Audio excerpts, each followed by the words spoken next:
last spring, and depending on when you're listening to this, spring of 2021, we were coming out of COVID yet again. You know, we keep coming out of it and then dropping back into it. We had just finished up a very contentious, as you know, election cycle. And the way this impacted me personally, if I can be personal for just a minute, I was so grieved and so disappointed, and I would even use it, I don't even know if this is an appropriate word, I was just embarrassed by the behavior and the language of a lot of high-profile Christian leaders and high-profile pastors, bloggers, and radio personalities on both sides of the political aisle, but specifically on the right side of the political aisle. I lean right politically, and so I feel like these are kind of supposedly my people, and some of them are actually my friends. And I was just embarrassed. In fact, I was so bothered by it, I decided to write a book. And that's not normally how I write books, but I just felt like I just have to at least I have to rant a little bit, and then it got longer and longer and longer. And I called the publisher. I said, hey, I just feel like I have a message, and maybe this is just my opinion, you know, but I have a message for Christian leaders and pastors specifically. I think that it's kind of a we thing because we're one body, and regardless of what kind of church you're a part of. You know, Paul said, hey, we're all the body of Christ.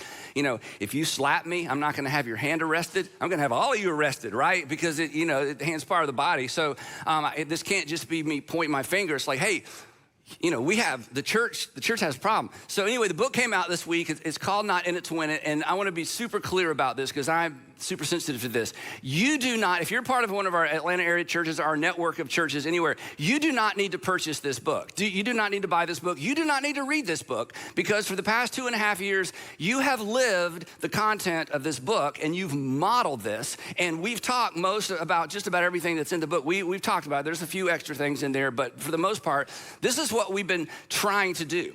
Now, the way I think about this, and I learned this the hard way many, many years ago, made a couple of mistakes. The local church, and specifically you and our network of churches in the state of Georgia specifically, you're my first audience. I mean, this may not be important to you, but I want you to know this.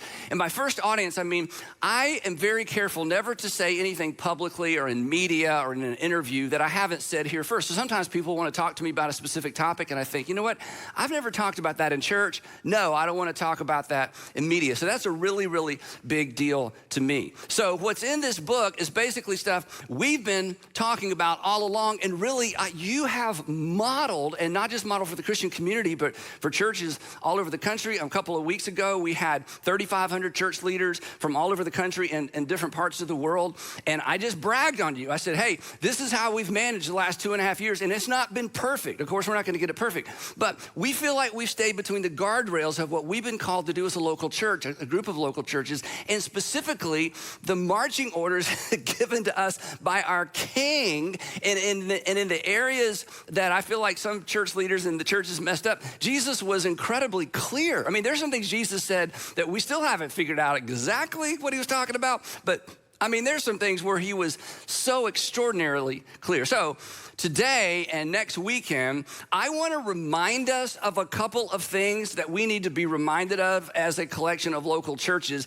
as our nation gears up for another round of, I don't know a better word, crazy, okay? Because it's about to get politically crazy again. And that's okay. And I love politics and I love the conflict, and I love all that stuff like some of you do. Some of you hate it. You just want it to go away. So it's a part of our national pastime. It's a great thing that we have free speech, which, gets amped up sometime to the point where we're not sure it should be so free. But hey, it's way better than the alternative. So I'm not against any of that. But as Christians, as Jesus followers, we have a specific responsibility that we can't abandon, even though we all have widely held and strongly held political views. Throughout the 2020 and 2021, I encouraged all of you to write a pandemic story and an election cycle story that you would be proud to tell. I asked this specifically in a message in 2020. I asked you this. I said, hey, when 2020, we were in the middle of it and COVID and lockdown. I said, when 2020 is nothing but a story you tell, what story do you want to tell? Remember, I asked you this question. Do you want to tell a story of panic and fear and selfishness and divisiveness? Or do you want to look back on 2020 and tell a story of faith, of compassion, of generosity, fidelity, And then I reminded us, I said, hey, we write our story, the story of our lives, we write them one decision at a time. And I said, come on, I want you personally to write a good one.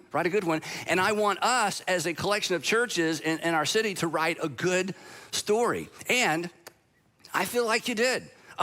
We suspended services for almost a year, right at a year. We stayed connected in small groups and in driveways. We did stuff in the community. This was still amazing to me. I brag about you all the time. We had the biggest Be Rich in 2020 we'd ever had, and we hadn't met together on a Sunday morning in 5 months. And then in 2021, you went past the 2020 number in terms of your generosity to the community. We baptized, we did weddings, we did funerals, we gathered outside, we continued to stay together, and people still criticize me specifically, and really you as well. Hey, you shut down your church. I'm like, we were not shut down. We just did different stuff because we wanted to be good neighbors, because the hospitals were full. And the issue wasn't what do we think about, COVID and all these things. The issue is, what is our reputation in the community? Because our reputation matters, because we're trying to impact our community. The other thing that we tried hard not to do, and you helped us and me not do this, we didn't politicize the church. And there were people in our various churches, I've talked about this, who wanted me to politicize the church and get up, take a stand. And people left our churches. And Sandra's here, she would tell you, anytime I got any kind of information, direct message, email, people leaving messages in the church, that we're leaving, they're mad. My assistant Diane would look up their numbers, see what their involvement has been. And I called every single person who said they were mad at me or mad at the church, and had conversations. And they all started the same way. Is this really you? I'm like, it's really me. That's how it started. And it always ended friendly. I made sure it always ended friendly. I'm like, okay, so you're not leaving the church because of theology or music or student ministry. You're leaving. You're not even leaving because of something we're doing. You're leaving because of something we refuse to do. And if that's why you're leaving, that we will miss you. I hope you'll come back, but we're not going to, So because the feeling was that we had caved into political pressure. And, in the state of Georgia specifically, our governor didn't impose political pressure on churches, but when our church and some other large churches suspended Sunday morning services, he was very grateful, because, a church like ours or large churches, could be super spreaders. So anyway, some people left and some people have come back. And I try to keep those conversations friendly. But it was disappointing, and personally, and don't send me sympathy notes. I'm fine. But the personal part, and maybe you're in this camp, is the people I talked to, they just didn't believe me. They did not believe that we actually suspended our services, and they didn't believe that we weren't more political because of the reason I gave. It's like, no, there's something else to it. I'm like, no, that's it. There's no agenda. Our agenda is love our neighbors, love our neighborhoods. This is how we're doing it. And Jesus has given us specific marching orders in terms of the responsibility of the church. There's no hidden agenda. Now, here's kind of get to what we need to talk about. And this is just a general principle. When life is predictable, and when life is kind of wrinkle-free, and we have some wrinkle-free seasons where everybody's healthy and everybody's employed and things, when life is predictable and kind of wrinkle-free, it is easy to lose sight of, and this is true of all of us, it is easy to lose sight of what we value most, and it's also easy to lose sight of what we fear most. But when a tsunami of uncertainty comes rolling in, things get real quick, right? And this is important. Uncertainty does not alter our value system. Uncertainty exposes our value system. And during times of uncertainty, we're going to talk about this in detail in about a month from now. In times of uncertainty, our reactions to the uncertainty give us away. Our reaction, and you watch people's reactions to uncertainty, you learn a lot about a person, you learn a lot about yourself. Our reactions give us away. So this is super important to keep in mind as we move on. Our actions don't tell the whole story. You've heard actions speak louder than words, and actions do speak louder than words. But even our actions don't tell the whole story, but our reactions to circumstances and things around us certainly tell the whole story. And so many people and so many Christians' response to the political, social, and economic and health crisis of 20 and 21 exposed in these Christians and these church leaders what has actually been true all along. It didn't change their value system, it exposed it. And this sounds critical, and I am being critical, but we're part of the same body, so this is part of our responsibility. Beneath some of that Bible-laced rhetoric and all those faith claims, there's actually a bit of a hidden agenda. An agenda that people outside the church have suspected all along. People outside the church suspect that we're just like people outside the church, that the same thing that drives them drives us. And the same thing that drives every ideological movement drives the local church. And at the end of the day, their suspicion is, and unfortunately, what too many Christians and Christian leaders tip their hat to, was what we value most is winning. And apparently, a lot of Christians and Christian leaders fear the same thing that every other ideology and every other group fears as well, and that is losing influence, losing our voice, losing our rights. And here's the irony, which is exactly what happens whenever the church abandons its Christ-ordained mandate. Whenever the church loses sight of our mandate as a local church, we do in fact lose our voice. We do in fact lose our influence. We do in fact lose our ultimate opportunity, which is to be the conscience of the nation. And so whenever the local church stoops to and reduces itself to kingdoms of this world aspirations, which is to win at all costs and to have our way and to protect our rights, we just become like another political group, another party, another constituency, another group to be wined and dined and divided and sort of, ferreted out to different political parties to support whatever they're about. Whenever the body of Christ in general or a local church loses sight of its Christ-ordained mandate, we in fact become a self-fulfilling prophecy. We lose the very thing that so many Christians feel like we need to fight in order to maintain. We're not here to win anything. And the church isn't here to win anything. And yes, there's a sense in which we're here to win hearts and souls. We're going to talk about that. But we are not here to win culture wars. And we are certainly not here to win elections. So in 2021, church leaders, and this has happened on both sides, the left and the right, this was the most amazing part to me, where I wanted to call some of my friends and go, what are you thinking, okay? Churches alienated half the souls. I mean, if the church is all about reaching people, souls, reaching souls for Jesus, we're gonna use some old-fashioned language. Churches on the left and the right alienated half the souls in America through their un-Christ-like behavior and rhetoric and political fear-based posturing. Now, this is probably way further than I need to go, but I just kind of say this to you. Don't tell anybody I shared this with you. So the pastors on the right, it's like who got so political, and they demonized all the Democrats. The Democrats.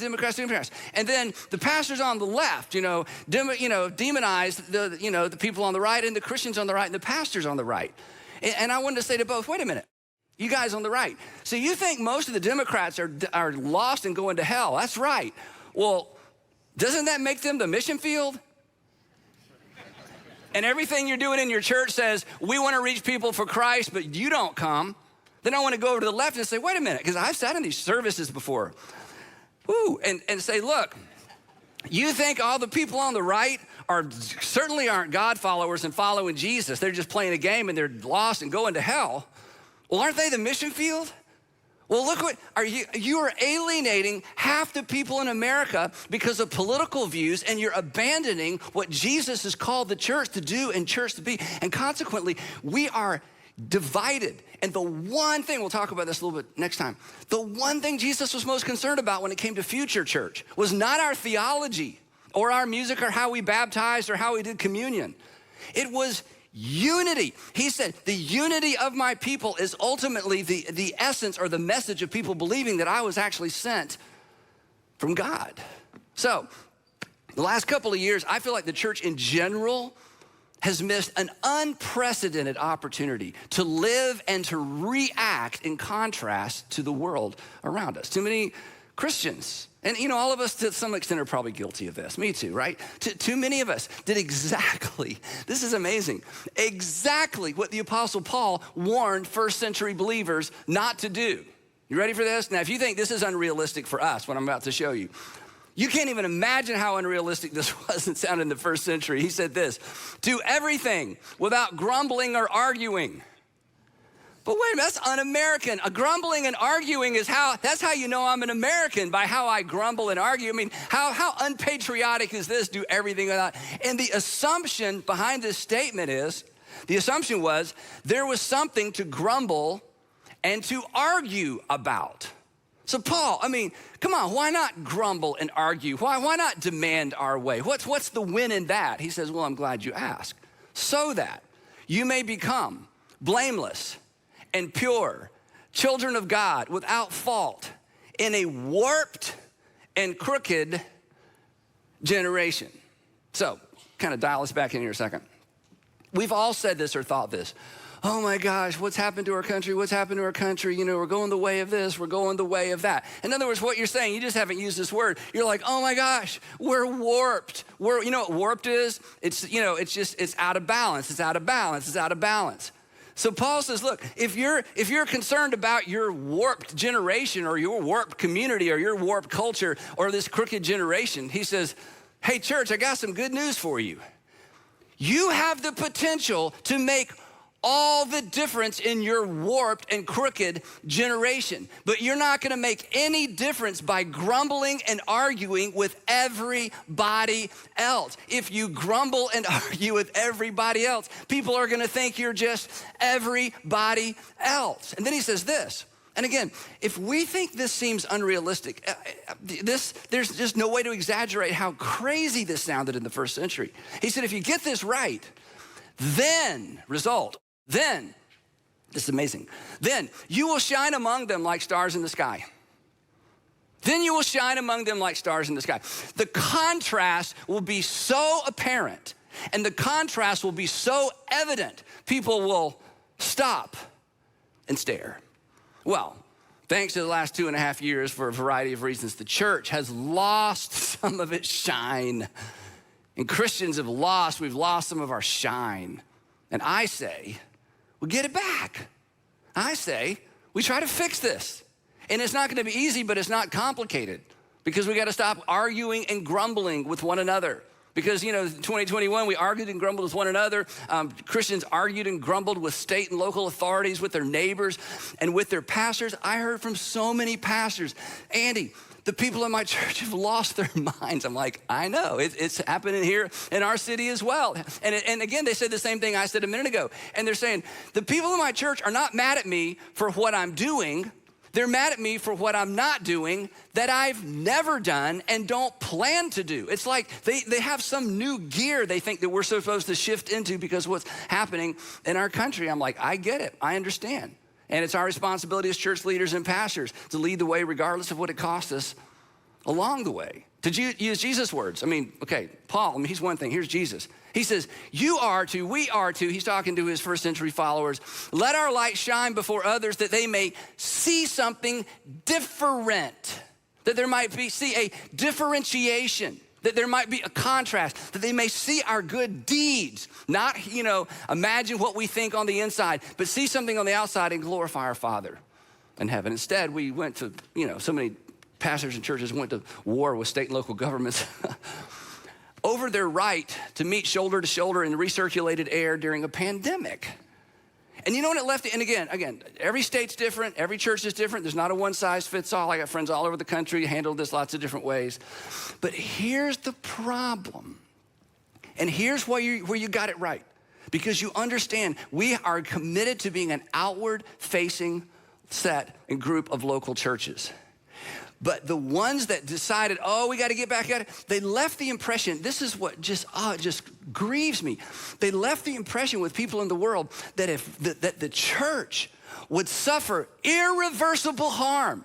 The church will suffer irreversible harm if we can't meet shoulder to shoulder every 7 days. Oh my goodness, the end has come. The church will not survive if we can't meet shoulder to shoulder in buildings with recirculated air every 7 days. The end is near. I'm like, Do you know how fragile that makes the church sound? Do you have any idea how the church began? Do you have any idea what's happening in other countries? And then again, this is the other embarrassing part, and I gotta move on.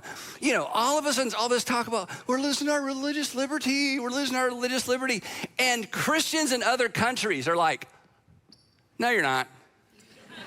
Let me show you a loss of religious liberty. Come spend a month with me. Come spend 6 months with me. Missionaries all over the world were like, no, you're not. We're like, oh, the end is near. We look pathetically weak and fragile. When Jesus was clear, I'm going to establish my ecclesia, and the gates of hell aren't going to be able to shut it down. Rome didn't shut it down. The temple didn't shut it down. Communism didn't shut it down. No ism's going to shut it down. It's not fragile.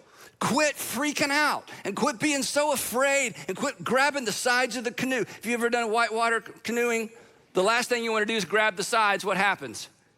You're in the water, okay? I mean, you're just like, oh, I got to grab the sides. You're wet, okay? You just don't do that, right? And so watching all this fear and all this panic, I'm like, what has happened to us? And then I told it's kind of a rant. Social media, watching pastors and Christians, and maybe some of you, right, demonize and criticize by name people you've never met, people you don't even have access to, people we don't even know. Okay, this is Christianity 101. We gave up the moral high ground. You know what we did? We confirmed what some of your kids and some of your grandkids and some of you, we confirmed what the next generation suspected about us, that perhaps we don't actually believe what we claim to believe. Demonizing people in the other political party has sort of become an exercise in virtue. Now, if you're not a Christian, have at it, right? There's no rules for you. This has nothing to do with you. You can do whatever you want, right? You can be as mean as you want, use all the expletives you want, just have at it. It's entertaining, okay? But come on. If you are a Jesus follower, and if you are a pastor, and you have responsibility for the spiritual development of people, you have no business participating in any of that, even if you're convinced you're right, and even if you are right, because Jesus spoke to these matters and spoke to these issues. But I understand, we're standing up for the truth, we're not gonna be intimidated. We're, demanding and protecting our religious rights. We're fighting the good fight. We are in it to win it, which honestly, as a man, as an American, as a human being, that sounds good to me. That appeals to me. We're gonna win, we're gonna fight the good fight, we're gonna stand our ground, we're gonna argue, and it sounds good. Until you follow Jesus through the Gospels, Until you follow the Apostle Paul from Greece to Jerusalem to Rome, So as un-American as it sounds, and as pathetic as it sounds, and as, passive as it sounds, the church is not here to win. Think about this. I know this is disturbing, but we talk about it all the time. By every human measure, our Savior didn't win. He lost. He lost on purpose with a purpose. And we are his body. So like our Savior, if you're a Jesus follower, if you're not a Jesus follower or whatever, if you're just a Christian who likes to believe things and not do anything, have at it. You're a hypocrite, but just believe stuff and act like everybody. And no, you are. Jesus said you're a hypocrite, right? Not me. I wouldn't say that, right? But you are. I mean, Jesus put it this way. Hey, anybody who hears these words of mine and goes, and doesn't do them, he says, you're like somebody built your house on the sand. It's not gonna do you a bit of good. The doing is the difference is made in the doing. This is why Jesus said, I want you to let your light shine in such a way that people see something different about you, see your good works, and look up and shine. So like our Savior, we're not in this to win anything. We're in it for something else entirely. And then I gotta move on. This is so important. And I know I'm kind of preaching to the choir. I just don't want us to lose sight of this because it's about to get crazy again, right? When we allow our faith, and this is true of you as an individual, when you allow your faith, or when we as a group, when we allow our faith to be subjugated to our political party of choice, when we allow our faith to be co-opted by our political party of choice, we lose our voice, we lose our direct distinction, and we lose our way. and we lose our opportunity to be the thing that we have been assigned to do, to be the conscience of our nation, which means the nation that we love. I love our country. Like you, I love our country. But when we get this wrong, the nation that we love suffers. Because Jesus didn't come to win the way that we define win. He came to lose, and he invited us to follow him with a different win. The Apostle Paul certainly understood it, right? The Jesus followers in Antioch, we'll talk about this maybe some next week. The Jesus followers in Antioch, this is amazing. They were called Christians like you would call somebody a bad name. They were accused of being Christian. Wouldn't that be great to be accused of being Christian? Let's bring that back, right? They were accused of being Christians because it was so evident they weren't following Caesar and they weren't following the governor. They were partisans of a different king. They understood it. Peter understood it. And the gospel, changed. This is the thing I don't want us to lose sight of, that historically is undeniable. It changed the world. The gospel changes communities, it changes families, it changes cultures. Most of us would say, hey, it changed my life. Now, to be clear, I'm not advocating that we withdraw from the political process, just the opposite. You should be more politically involved. Everybody should vote. I mean, what a stewardship of opportunity we have. We aren't ruled by Caesar. We the people. Anytime you have an opportunity to vote, your law of Christ informed conscience, you should vote. Some of you need to get involved in local politics, state politics, maybe national politics, who knows? So lean into the process, okay? Don't withdraw, because we've been called to love and to care. So we have to do everything we can. We have to do everything we can to create and protect a culture of human flourishing, which is fueled by the love and care of God as we love and care in his name. But, and this is the jumping off point, and this is the point of demarcation. If you think, Andy, I think you're talking out of both sides of your mouth. I want to clear that up right now. Here's the issue. We should be extremely involved because we're extremely grateful for our nation. But our posture and our tone and our approach must reflect that of our Lord. Our posture, our tone, and our approach has been prescribed to us. You have the freedom to choose whether or not you follow Jesus, but you don't get to choose what following Jesus looks like, sounds like, acts like, or reacts like, because that has been prescribed to us as Jesus followers. The instructions are on the label.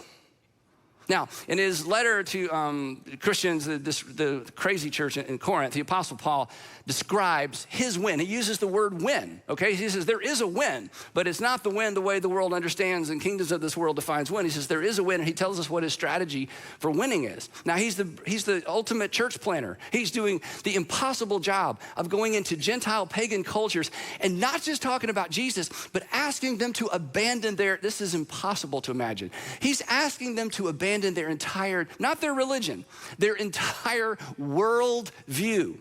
He is inviting Gentiles to think differently about everything and everybody. So here's his strategy. It is so lame. It is so passive. It couldn't possibly work.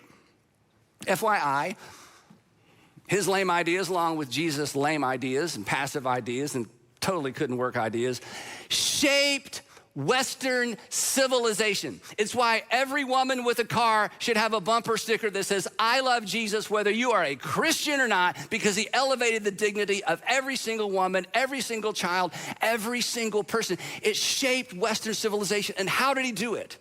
He did not go about it the way we are tempted to go about it, because he was not kingdoms of this world anything. He was kingdoms of God, the king that came to reverse the order of things and has invited us to follow. Here's the Apostle Paul's approach. It's disturbing, but remember this, it worked. He says this, though I am free and I don't belong to anyone, I have made myself a slave to everyone. Now, we see this word and we think of it figuratively. Remember, he's writing in a time when the entire economy of the world rose and fell on the amount of slaves, the ability of slaves to function, and the ability to purchase slaves. And when he wrote this, every single person, including Paul, Every single person, except for just a handful of people, was potentially someone's slave. It wasn't ethnic slavery, it was poverty slavery. It was, hey, my husband died slavery. It was the crops didn't come in slavery. It's I didn't have any children to support me slavery. Everybody was a potential slave. So this was a really, really big deal. Owned and traded people. In fact, the Apostle Paul's grandparents or parents were probably slaves that had been set free. But in this case, he chose to, look at this, I have made myself a slave. Wait, Paul, whoa. But like to everyone? You said everyone. Like even the people you don't like, especially the people. Even the people you disagree with, especially the people I disagree with. Seriously.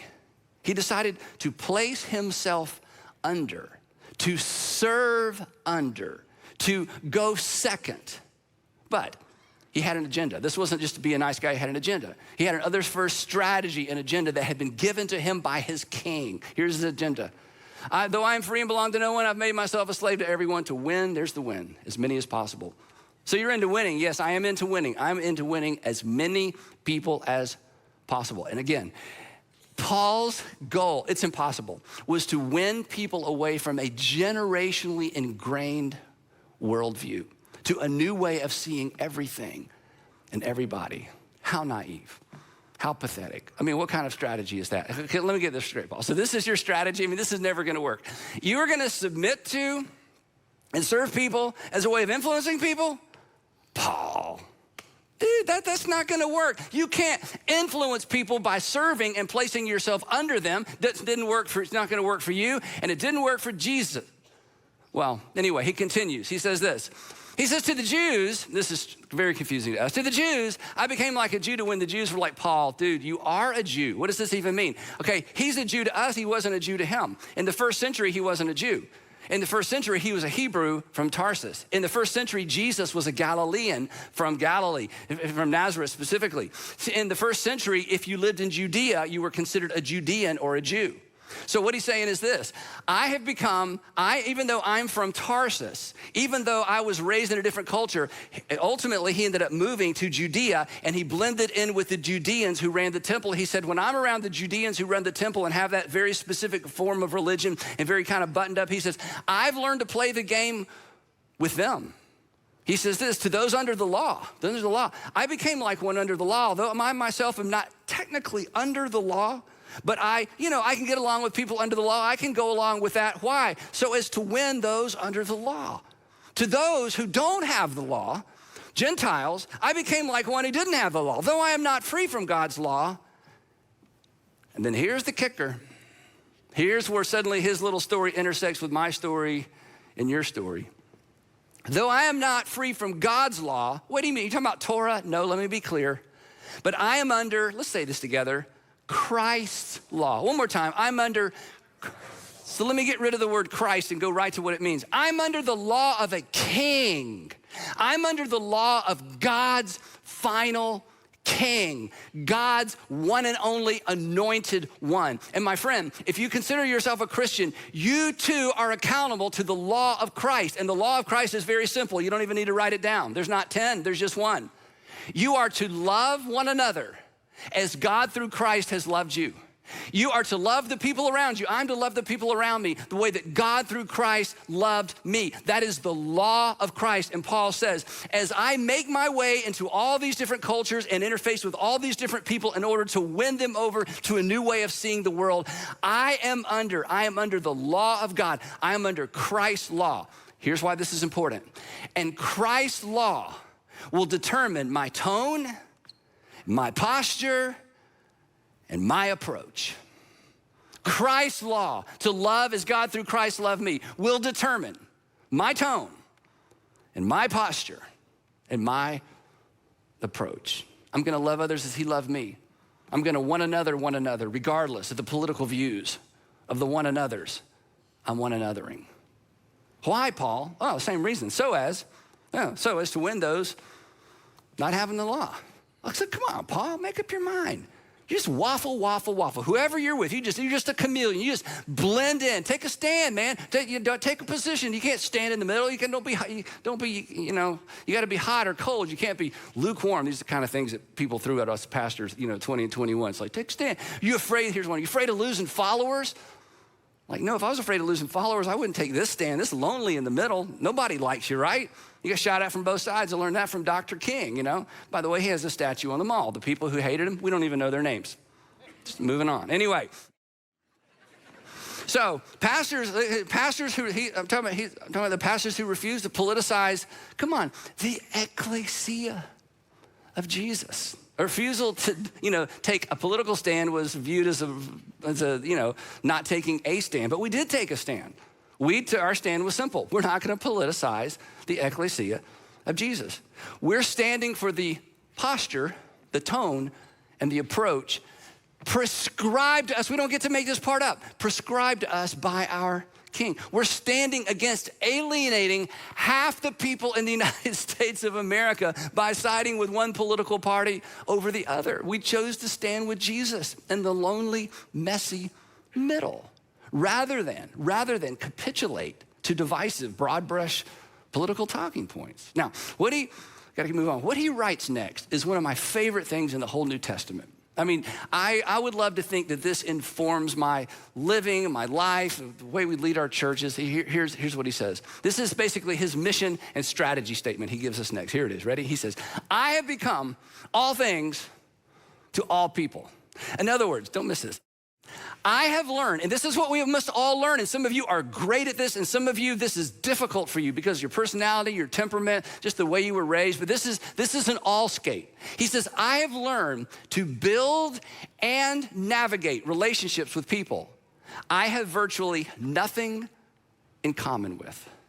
But Paul, why? I mean, that's so much trouble. It's so much easier to just go find your corner and surround yourself with people who look like you and live like you. I mean, why go to all this effort?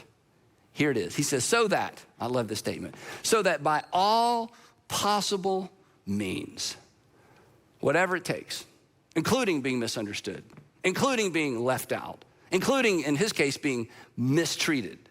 And then he lays out his mission, his great commission-informed mission. Here it is, that I might save some. Now, it's amazing, and I've said this before, that anything the Apostle Paul wrote survived the first century. But you know why it survived? It survived because he refused to bend to the prevailing worldviews of his day. He was convinced, as we are, he was convinced that Yahweh had done something new in the world for the world. And it was so new, he wasn't gonna let it be co-opted. It was so new, it didn't fit in any current existing political bucket. It was so new, but it was in the world for the world, in spite of everything going on in the world. He was convinced, and he was convinced, this is amazing, that he held the moral and ethical high ground. And he didn't feel compelled to win something because, and you agree with this, he didn't feel compelled to win something because Jesus had already won, which means the world had already won. Paul's like, somebody just needs to tell him. So he set out to do just this. Here's how he wraps it up. He says, I do all this back and forth, blending in, figuring it out, influencing people. I do all this for the sake of the gospel, that I might share ultimately in this blessing. So I say we just keep doing that. Because when a local church or a group of local churches or the church in general, when the church becomes preoccupied with saving America, it has forsaken its mission. When a church becomes preoccupied with defending its own rights rather than advocating for the rights of other people, it's lost its way. The church we always look better when we're advocating for other people's rights rather than our own. I'll wrap it up with this. Tim Keller makes this extraordinary statement. He writes, when the church as a whole is no longer seen by the outside world as speaking to questions that transcend or go beyond politics, and when it is no longer united by a common faith that transcends politics, then, this is what we said a few minutes ago, then the world sees strong evidence that Nietzsche, Freud, and Marx were right. That religion, all religion, Christianity in particular, that religion It's just a cover for people wanting to get their way in the world. Isn't that how your unchurched friends and family members see the church? It's just another ideology. It's just another movement. They just want their way in the world. They're just leveraging Jesus and the Bible to get their way in the world. And Tim is exactly right. When the church is divided and when the church is at each other and when the church allows itself to be subjugated to any other issue and any other thing other than the gospel, it looks as if we're just leveraging our religion in order to cover for ourselves and get our way in the world. So let's resist that temptation.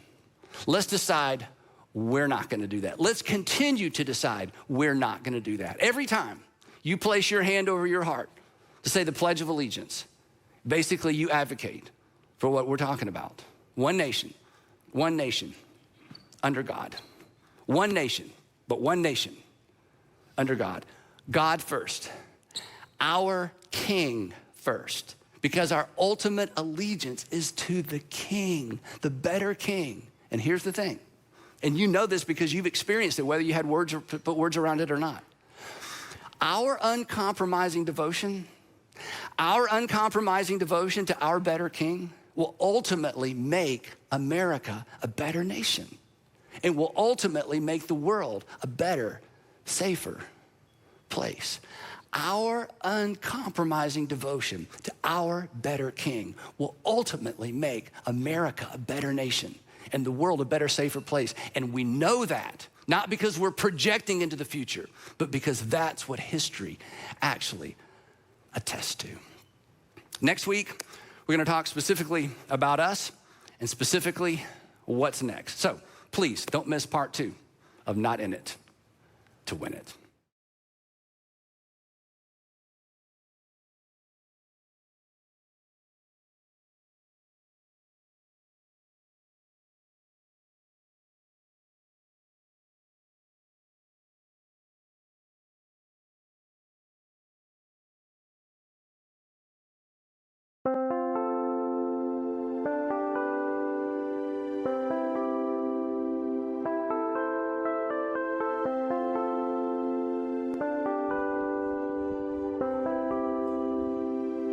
Chẳng được quên khi cơn mưa đêm lại về. Em đã quên lời thề và ta như đông chìm sâu. Không còn mơ em anh nhạt màu. Em chỉ cần mơ nào bye bye. Chỉ còn là những cơn mưa vô giá cho bên mơ em không mơ anh. Anh một đêm mơ chỉ cần bên em không được còn nhớ và chỉ có em không còn nhớ. Và người ta bên nhau như ngã tớ. Muốn nhớ về say em chỉ có mấy em ở đây và nhưng không muốn em mơ mày. Tình yêu làm cho ta đau đầu. Không em yêu làm mơ mộng. Anh như nếu mong cầu và mưa bên em vô sầu. Chào cả mà mai em mơ. Chỉ có bên em nhưng là khó mơ. Mà đang dài em một bên ai. Anh không mong gì hơn, chỉ mong em sẽ ở đây ôm anh thật gần. Anh chỉ mong đôi ta được có nhau. Mà đừng em đâu anh có em. Một đêm bên anh có em. Ta sẽ trao nhau môi hôn thật sâu. Ôm anh cứ nữa bằng ngâu. Và em chỉ nằm đâu. Anh không muốn em ở đâu đâu. Một cơn nắng thứ anh không mơ cầu. Mà gặp đôi anh mà bên nhà. Anh chỉ là my friend nhà. Em quên đi bằng lời hứa. Quên đi cần ngày xưa.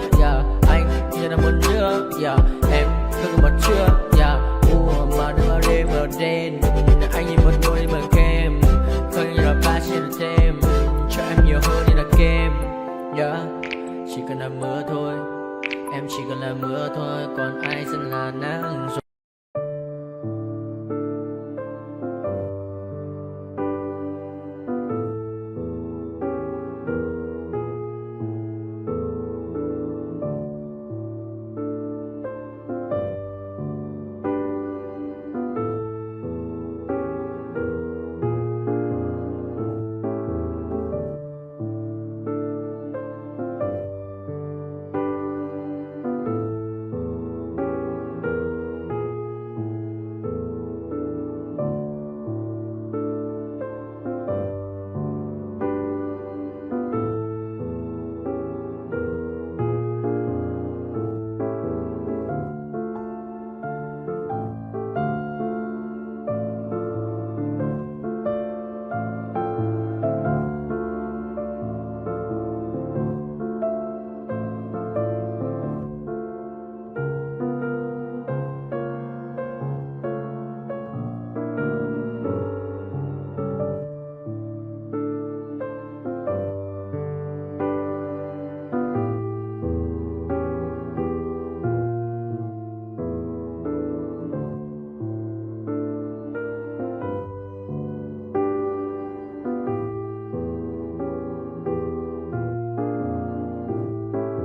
what's wrong and why you never said you felt that way. And guess you're trying to stay strong and fake a smile until I look away. But I've known you too long, it hurts to watch your blue eyes fade to gray as you fade away, as you fade away. Yeah, I'm about to fade away, 'cause every time I wake up I feel like it's Monday. Something's going wrong with all the chemicals up in my brain. All of a sudden I don't look at anything the same way. Gotta build up of my thoughts sitting in an ashtray. I'm sorry that I'm so inconvenient, okay. Just let me be me and I'll stay out of your way. I can see the way you look at me, I'm such a disgrace. I never really asked to be brought into this place. You wanna love me? Well then baby, have a taste. All the highs and the lows, no, you'll never be the same. I don't really wanna hurt you, but I can't control the pain. If you're sticking by my side, maybe we could be okay. Okay, okay,